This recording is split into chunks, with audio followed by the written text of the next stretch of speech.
Alléluia.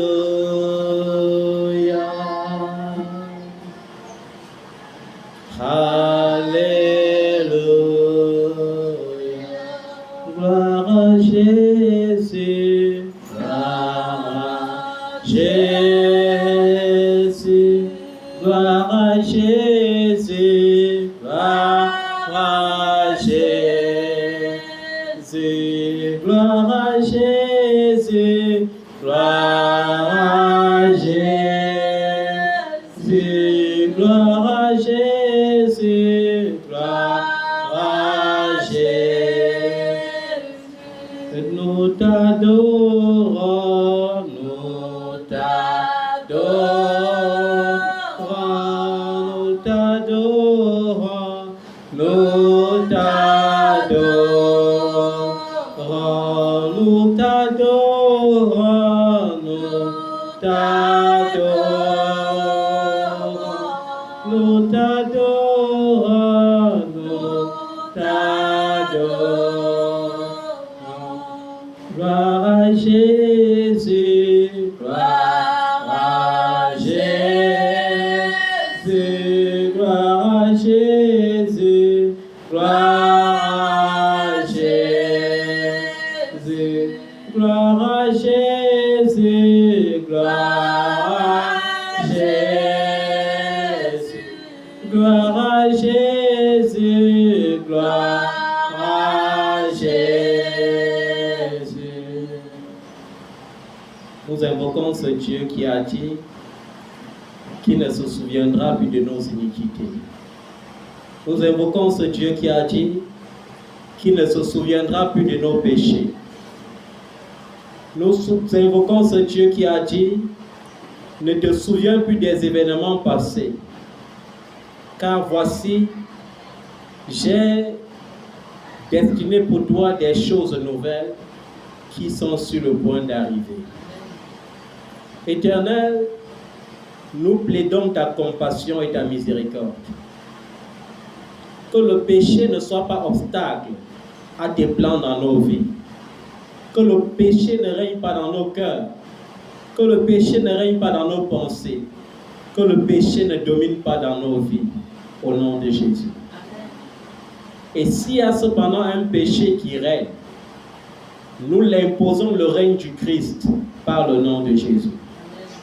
Nous imposons le règne de Christ dans nos pensées. Nous imposons le règne de Christ dans nos cœurs. Nous imposons le règne de Christ dans notre façon d'agir, dans notre façon de parler, dans notre façon de marcher dans le nom de Jésus. Père Saint, c'est avec cette attitude remplie d'humilité que nous nous tournons vers toi ce soir pour te supplier, Seigneur, de briser en nous le péché, de détruire en nous le pouvoir du péché, car la force se trouve dans le sang de Jésus. Que par ce sang nous soyons rachetés, que par ce sang précieux de Jésus nous soyons justifiés, que par ce sang précieux de Jésus nous ayons la victoire et plus que la victoire. Seigneur, souviens-toi que tu as dit dans ta parole que si nous revenons vers toi de tout notre cœur, alors tu nous accueilleras. Fais-nous bon accueil, Seigneur, et fais de nous véritablement tes héritiers et des co-héritiers de Christ, car nous avons cru en l'alliance qu'il a manifestée par sa mort et par sa résurrection, et par son ascension dans le ciel, et par sa victoire, car la Bible dit qu'il est assis à la droite du Père, et qu'il intercède pour nous des jours comme des nuits. Seigneur, c'est un mystère si grand. C'est pourquoi lorsque Philippe a entendu que tu parlais en même temps du Père et du Fils, il a désiré fortement de voir le Père, car voir le Père est suffisant. Mais toi, tu as attesté. Philippe, il y a longtemps que je suis avec toi et tu ne m'as pas toujours connu. Ne sais-tu pas que celui qui m'a vu a vu le Père? C'est un mystère si grand, Seigneur, que de comprendre ta Seigneurie, que de comprendre ta divinité. Merci, Seigneur, de ce qu'un Dieu si grand s'est donné pour moi en se faisant chair et en mourant à la croix pour moi, en souffrant toutes les souffrances qui m'étaient destinées, en portant toutes les maladies qui m'étaient destinées, en portant toutes les malédictions qui m'étaient destinées et en les clouant à la croix maudite. Merci Seigneur d'avoir triomphé de la croix. Merci d'avoir triomphé de la mort. Merci Seigneur de nous avoir donné accès à la vie éternelle. Nous prions Seigneur que ton sang nous sanctifie et que ton Esprit Saint nous habite corporellement, car tu as dit qu'il sera avec nous et en nous.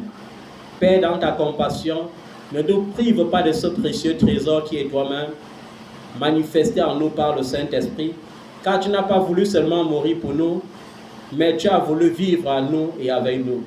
C'est pourquoi, Seigneur, tu as donné accès au Saint-Esprit. Seigneur, que le Saint-Esprit nous habite, que le Saint-Esprit habite nos pensées, que le Saint-Esprit habite nos cœurs, que le Saint-Esprit marche avec nous continuellement et nous donne les révélations du Père et du Fils. Que le Saint-Esprit nous montre la profondeur de Dieu, que le Saint-Esprit qui sonde tout, même la pensée de Dieu, nous révèle la pensée de Dieu.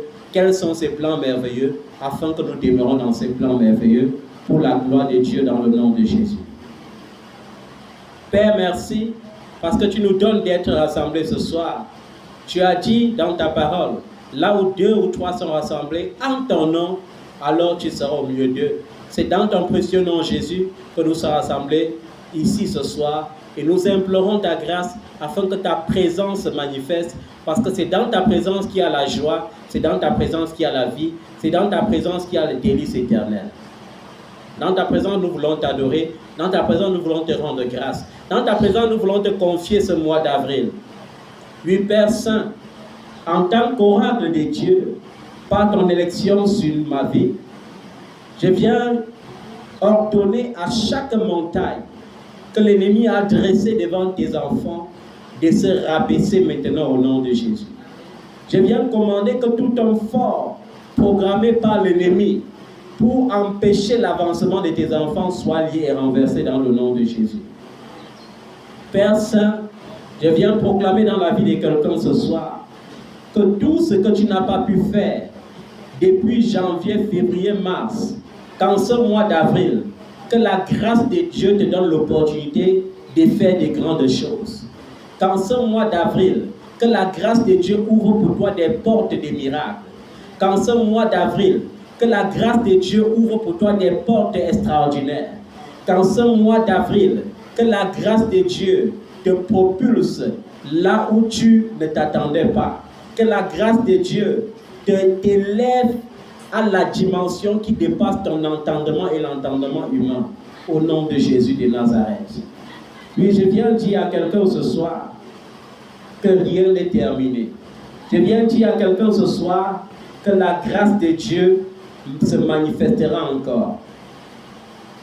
Et je veux lire cette portion de l'Écriture tirée des Romains chapitre 12, du verset 9, à partir du verset 9 que je vais lire.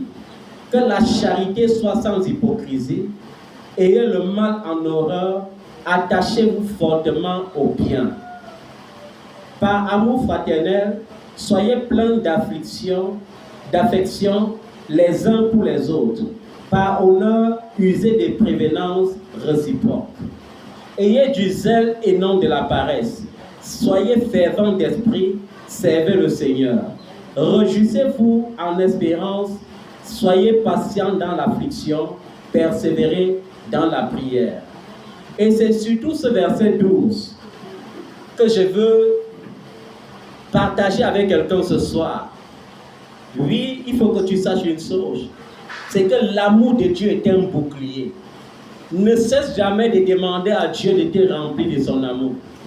Parce que le diable aujourd'hui, lorsqu'il voit que les démons ne peuvent plus quelque chose contre toi, lorsqu'il voit que les sorciers ne peuvent plus rien contre toi, lorsqu'il voit que le monde des ténèbres ne peut plus rien contre toi, il utilise les gens de ta propre maison pour freiner ta bénédiction. Et nous comprenons l'explication par la vie du Seigneur Jésus lui-même, car nous voyons ses frères se railler de lui, nous voyons ses frères ironiser au temps de son ministère. Par exemple, on a vu un jour ses frères lui demander: est-ce que tu monteras à Jérusalem avec nous? Une manière de le narguer et de dire, au lieu de rester simple comme nous, tu as préféré dire aux gens que tu es fils de Dieu. Et maintenant, tu ne peux même plus marcher publiquement de peur d'être lynché. Une manière de lui dire indirectement, grand frère, tu es un blasphémateur. Et c'est la même chose qui se produit dans ta famille. Il y a les temps où tu te sens seul, pas parce que tu es seul. Et nous voyons aujourd'hui dans un monde qui est devenu capitaliste et de plus en plus capitaliste, même les mamans privilégiaient un enfant à cause des biens matériels et narguaient l'autre. Nous voyons aujourd'hui les gens former des blocs et former les rangs sociaux même dans la famille. Nous voyons la grande sœur mépriser la petite sœur ou parfois l'inverse. Nous voyons le grand frère mépriser le petit frère et parfois l'inverse. Pourquoi? Parce que le diable a compris que l'arme redoutable qui dépasse les démons et qui peut freiner la bénédiction, c'est l'amertume. Alors, je veux t'exhorter ce soir, peu importe ce qui se passe, dresse le bouclier d'amour. Autant les gens vont te donner la haine, autant donne l'amour. Ne te laisse distraire par personne. Ne laisse pas l'amertume entrer dans ton cœur. Ne laisse pas l'amertume régner dans tes pensées. Ne laisse pas l'amertume. Alléluia. Lorsqu'ils vont vouloir te rejeter, sache qu'on ne peut pas rejeter là où l'amour de Dieu a comblé. L'amour de Dieu est un amour suffisant. C'est un amour grand. Un amour qui dépasse l'amour d'une mère. Un amour qui dépasse l'amour d'un père. Un amour qui dépasse l'amour d'un frère. Qui dépasse l'amour d'une sœur. Alors, bien-aimé, je veux t'exhorter ce soir. Lorsque tes frères vont vouloir te distraire, donne-leur l'amour. Lorsqu'ils vont former les blocs contre toi, assiste-les. Lorsqu'ils vont vouloir te traîner dans la boue, honore-les. Car la Bible te dit, si ton ennemi a faim, donne-lui à manger. S'il a soif, donne-lui à boire. Et en agissant ainsi, tu amasseras du charbon ardent sur sa tête. Et en bref, ça veut dire quoi? Ça veut dire que plus tu donnes de l'amour pour ceux qui te détestent, et plus Dieu te rend justice en s'occupant d'eux. Ne sois pas étonné. Il y a des gens que la Bible appelle les artisans du mal. C'est-à-dire que de la même manière qu'il y a les artisans qui savent jouer la bonne musique, qui savent construire des beaux plans, il y a aussi des gens qui sont des artisans du mal. Et quand une personne est artisan du mal, son rôle c'est de faire du mal. Lorsqu'il n'arrive pas à t'atteindre physiquement, il cherche à t'atteindre spirituellement. C'est pourquoi vous voyez ici, la Bible te dit, au verset 12c, de persévérer dans la prière. Rien ne doit être au-dessus de ta foi. Le rejet ne doit pas être au-dessus de ta foi. Tes problèmes ne doivent jamais être au-dessus de ta foi. Tes bénédictions ne doivent jamais être au-dessus de ta foi. Ça veut dire que quoi? Je t'exhorte à prier, même quand tout semble aller bien. Prie encore. Quand tout semble bien, adore encore Dieu. Et quand tout va mal, ne cesse pas de l'adorer. Alléluia. Parce que lorsque tu l'adores, il fait de tes défis ses défis. Il fait de ses problèmes ses problèmes. Alors je veux parler à toi qui dit, alors je vais me marier quand? Alors que les autres sont déjà mariés, je vais me marier quand? Je t'exhorte à te tourner vers l'Éternel et à lui rappeler ses promesses dans ta vie. Seigneur, tu m'as créé, et quand tu m'as créé, tu as dit formellement dans ta parole que tu ne m'as pas fait pour être seul. Toi qui es dans le mariage et qui n'arrive pas à enfanter, le Seigneur ne t'a pas créé avec la stérilité ou avec les limitations d'enfants. Et je veux qu'au son de ma voix ce soir, que tu crois de tout ton cœur que l'autel des limitations des enfants, l'autel des stérilités qui subsistait, ne subsistera plus, et que pendant même que tu écoutes cette parole, cet autel est renversé et ne se relèvera pas. Cet autel ne se relèvera plus jamais, au nom de Jésus. Lorsque tu crois de cette façon, tu es sûr que Dieu te bénira. Même lorsqu'on commence à se moquer de toi et à dire ta vie est amoindrie. Tu n'arrives pas à t'acheter une voiture, tu n'arrives pas à te construire une maison. Souviens-toi d'une seule chose. La Bible dit que Dieu fait grâce à qui il veut. La Bible dit que c'est l'Éternel qui enrichit et c'est l'Éternel qui appauvrit. Mais la bonne nouvelle pour toi, c'est que même si l'Éternel, dans son plan originel, avait prévu de t'appauvrir, il s'est lui-même donné comme fils et il s'est appauvri à ta place afin que par sa pauvreté, tu sois enrichi.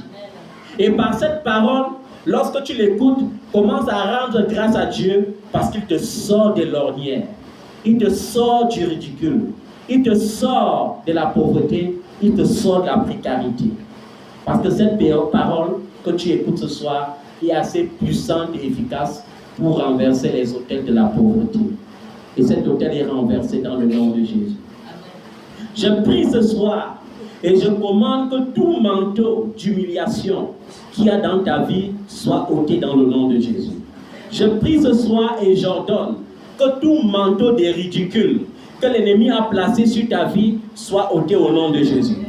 Que tout manteau de misère soit ôté au nom de Jésus-Christ.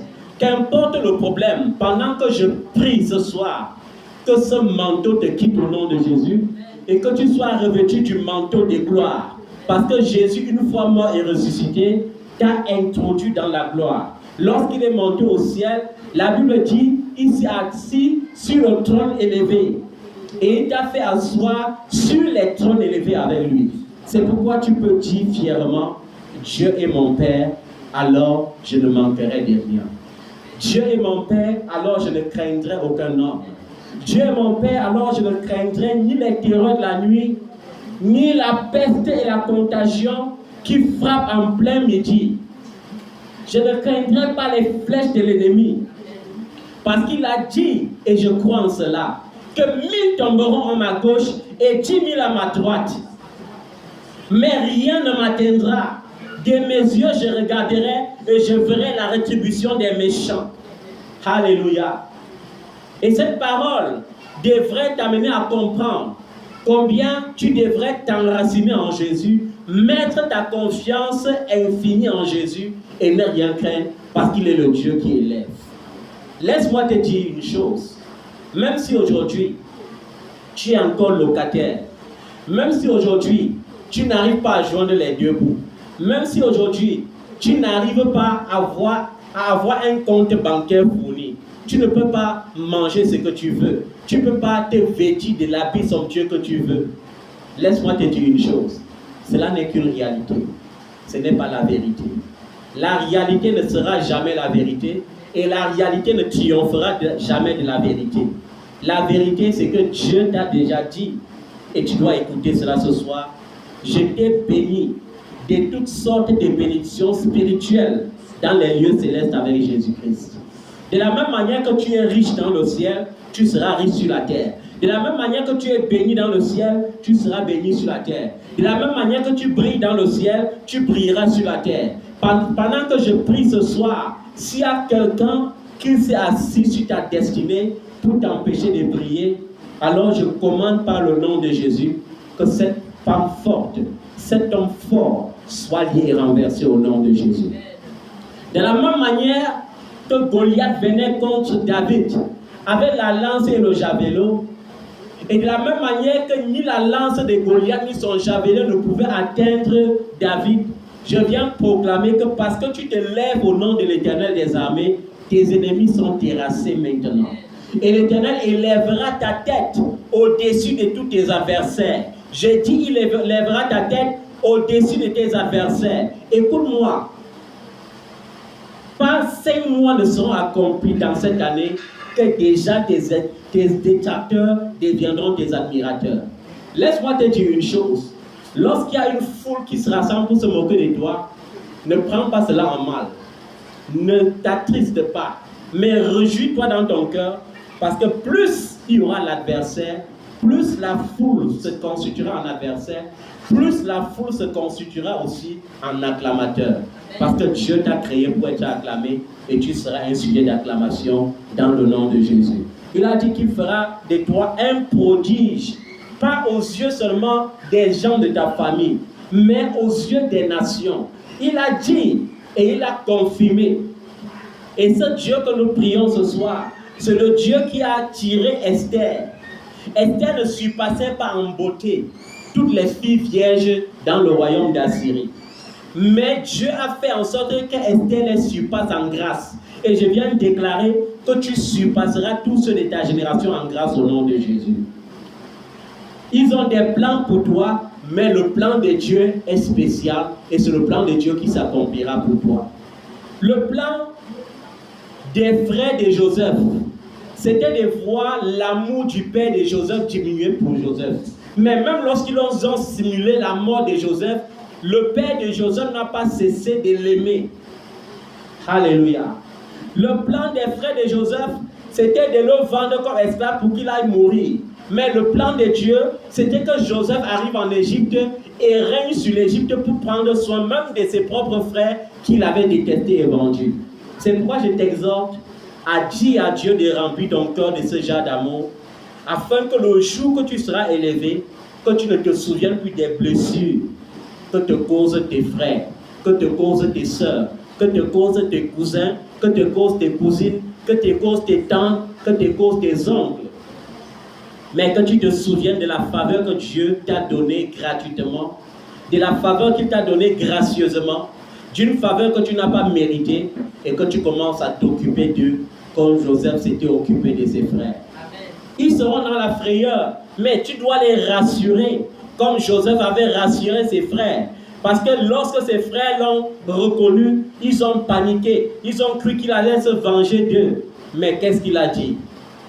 Votre projet, c'était de me faire du mal. Mais l'Éternel a changé ce mal en bien. Alléluia. Amen.